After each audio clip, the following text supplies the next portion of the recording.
And, you know, we just got done with this election season thing. Speaking of shifting, we're shifting. Oh, everybody take a deep breath. We just got through with this election season.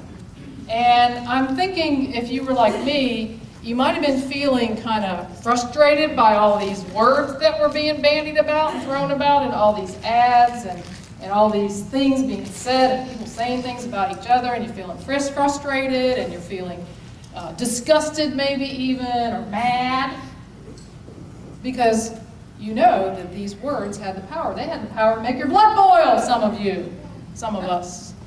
Some of us'uns, right? They've had the power. They have the power. Words have power. Words have power. And this morning we are going to delve into the first agreement in the Four Agreements book, and some of the people are in this class with us. And the first agreement has to do with words. It's called Be Impeccable with Your Word. Be impeccable with your word. So the title of this lesson is, What's the Word? What's the Word? What is the Word? Well, in Don Miguel Ruiz's book, he talks about what the Word is, and he says the Word is our power to create. The Word is our power to create.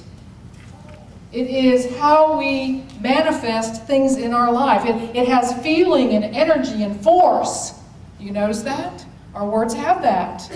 That's what it is. And it's not only just the audible sound of a word, right? It's not just the sound of money or prosperity or love or alleluia. It's the energy behind it. It's the belief that it's coming from inside us that really holds the energy to it. Do you know that? That's the truth about words. And in fact, in the beginning was the Word. In the first chapter of John, in the Bible, this is how the world started. In the beginning was the Word. So I want to read this to you as the way the Word started. Here it says, in the beginning, John chapter 1, verse 1, in the beginning was the Word, and the Word was with God, and the Word was God. And all things came into being through Him, and without Him not one thing came into being. Now y'all understand what that says, right? Did you ever stop and think about what that means? Well, the Greek word for the word is logos. Logos. And it doesn't have a really specific meaning, but it denotes creative principle in action. Word denotes creative principle in action, and that's what Ruiz is talking about, saying our word is our ability to, we use it to create. We use it to create. So let me read this again and see if this makes any sense to you. In the beginning was the creative principle in action. And the creative principle in action was with God, and the creative principle action was God. And all things came into being through the creative principle in action. And without the creative principle in action, not one thing came into being. You see how that works? The energy that is God, the creative principle in action, it was the source and the beginning of all that is in the universe, and so it is with us, created in the image and likeness of God. Our word is our ability to create. It carries the energy of creation for us. Yeah? You know this because you know the power of the word. So that's what the word is. Well, what's it to be impeccable with your word? Well, impeccable comes from the Latin peccatus, meaning sin, and meaning not.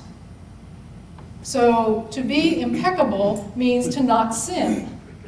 Okay, that's the meaning of the word, to not sin. To be impeccable with your word is to not sin against yourself with your words.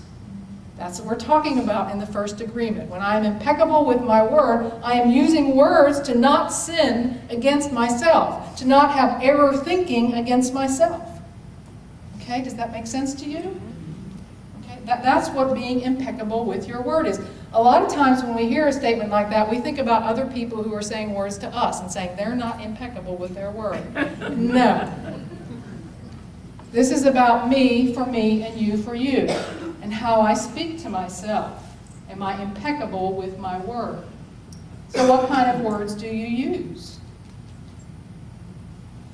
Talking about yourself. Well, sometimes they're not always the best words. And you can begin thinking about it by thinking about what words you put after I am or I am so. As in, I am so tired. I am so bored. I am broke. I'm not good enough. Things don't ever go my way. I'll never have enough. Do you recognize any of those? I'm not smart enough. I couldn't possibly have this or do that. This is sinning against yourself. This is not being impeccable with your word. It's sinning against yourself. Ruiz says this. Let me read you a little something. He says you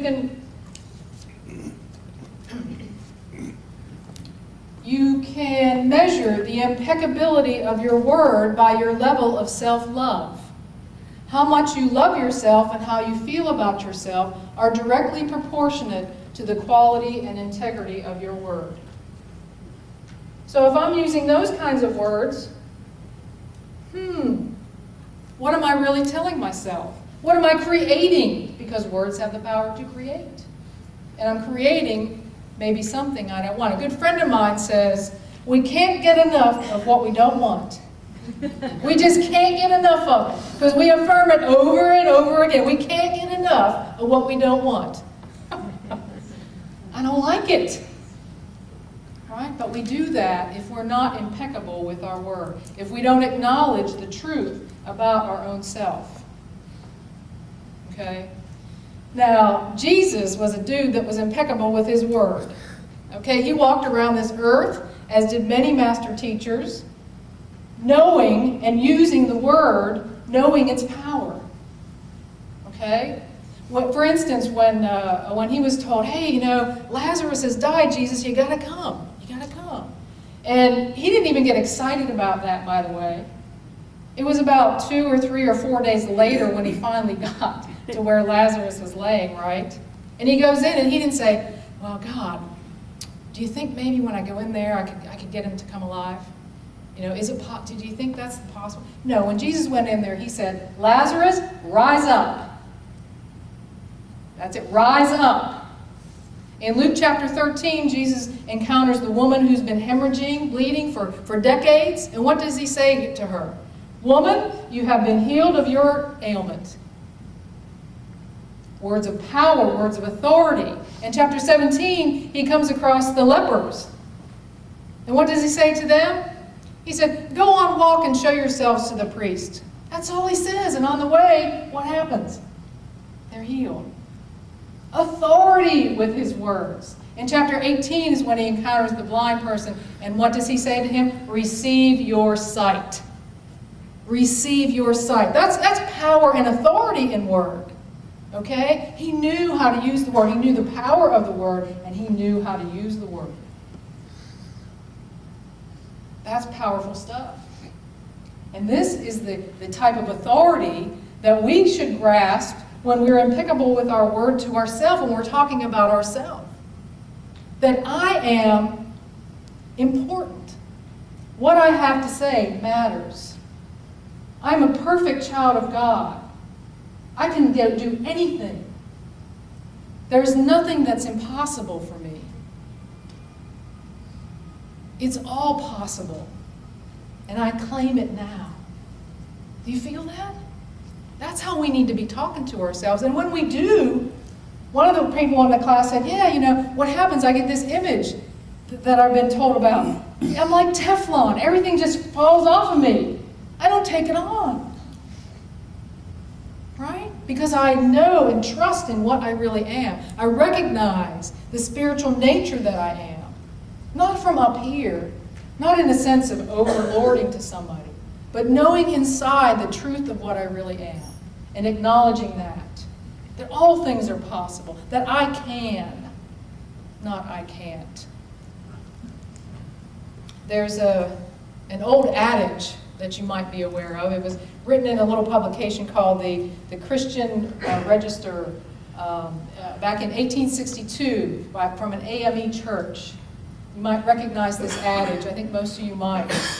It says, sticks and stones will break my bones, but names will never hurt me. You've heard that, haven't you? today we kind of squirm when we hear that bit of wisdom. We're like, I don't know if that's so wise. You know, telling people that words don't harm. Because we're talking about how powerful words are.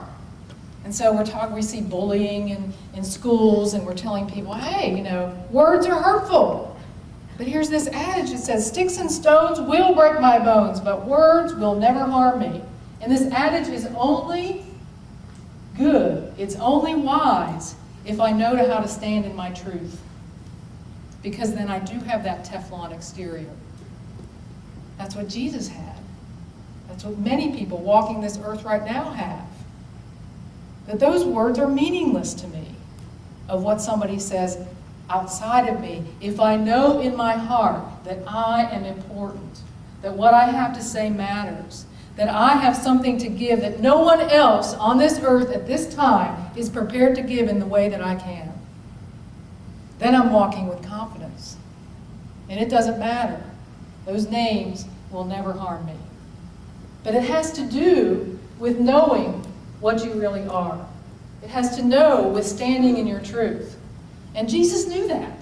He's a great example of that. There's a book that I've been dabbling into called Jesus and Mastership, The Gospel According to Jesus of Nazareth, written by a Unity minister, which was a channeling of Jesus. Whether you believe it or not, I think there's truth right here. He says, this is a quote from Jesus about his ministry. Jesus saying, I returned to the earth plane with an intense desire to help man raise himself to a better life and to realize his own vast and unlimited spiritual powers. And that's how he operated, didn't he? He knew that. He knew that. He could say, I decline to be discouraged. I decline to be discouraged. I'm not going there. This is why I'm here. He said, I believe that I should stir the people up to awaken them to their own spiritual self. Yeah. He said, this was my mission in life. Do you know your mission in life? Can you articulate your mission in life?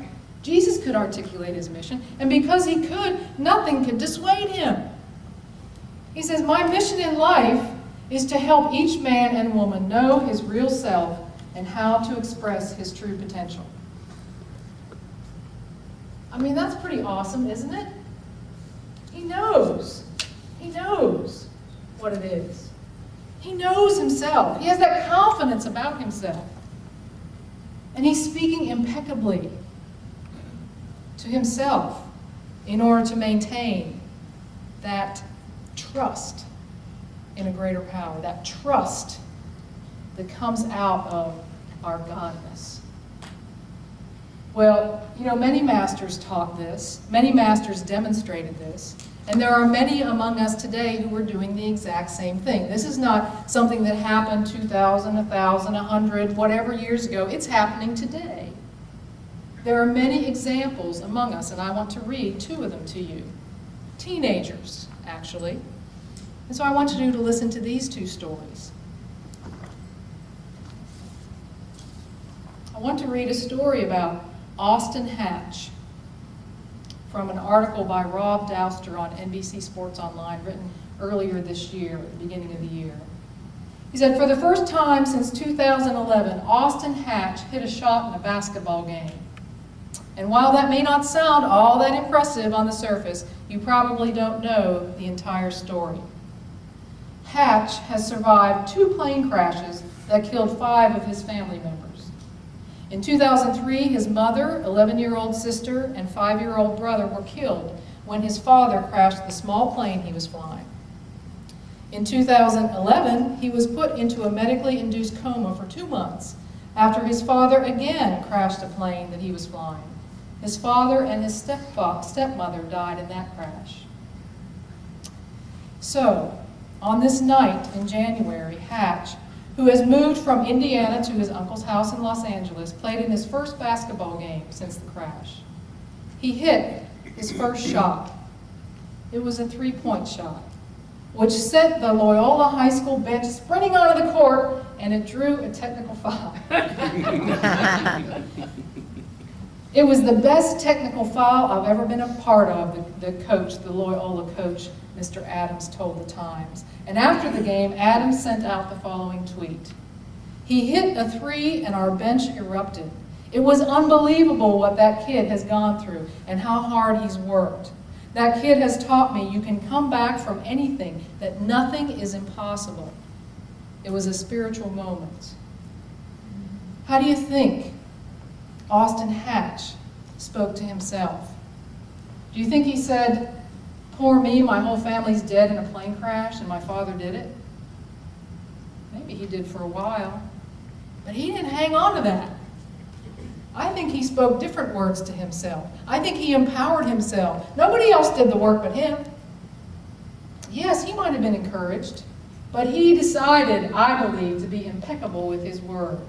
He told himself that it was possible, and surely it was and is.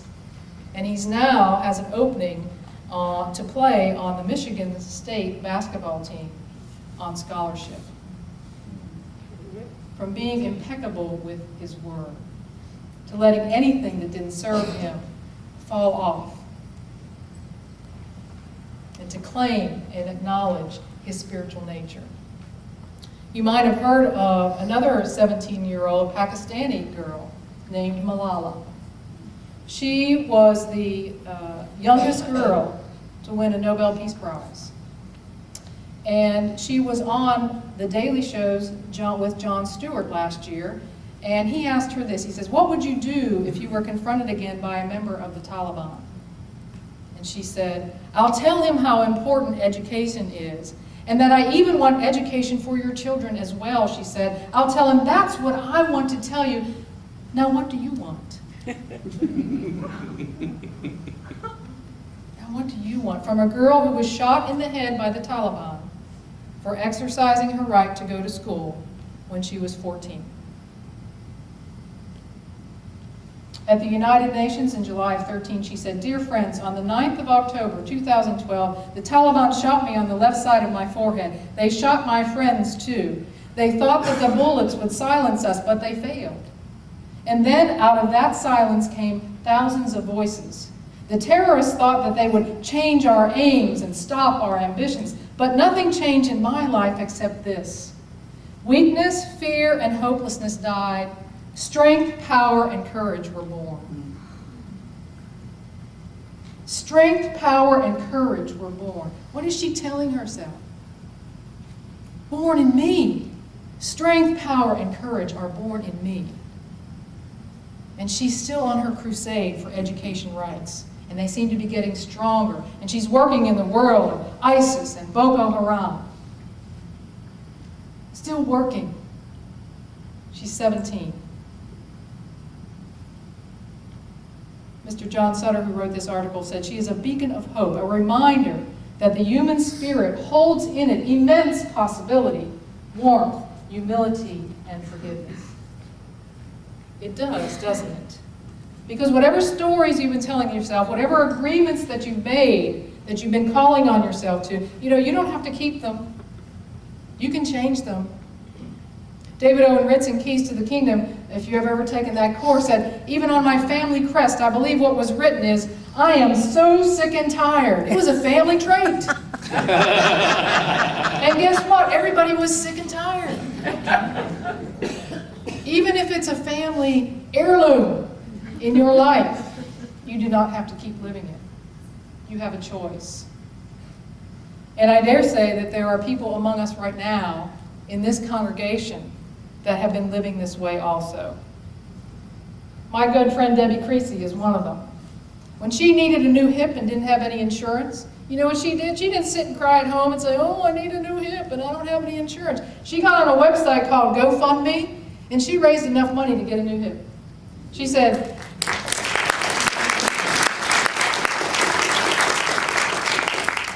"Get a new hip for an old hippie." Right? My good friend Elizabeth Dawsey used to be in this congregation. Many of you remember Elizabeth. She had a great voice. You all remember Elizabeth. Elizabeth, didn't have a place to live, didn't have a job, wasn't sure what to do with the rest of her life. So what did she do? Well, she decided to apply for a grant and go to graduate school. Maybe not what all of us would decide, did she? She went back to graduate school. All right? And now she is teaching autistic children in North Carolina Public Schools. Okay? I can. I am powerful. I am able. All things are possible for me. Or I can't. It's not mine to do. What would it matter? How could I change anything? To be impeccable with your word is to speak words of power, to create what it is you want in your life. So Ruiz closes this chapter with this quote. He says, "You can live in heaven in the middle of thousands of people living in hell because you are immune to that hell. You can attain the kingdom of heaven from this one agreement. Be impeccable with your word." So, why not give it a try? You're either in or you're out. It's up to you. It doesn't cost anything more to begin to speak with words of power and truth about your own magnificent self. I love you all. Amen.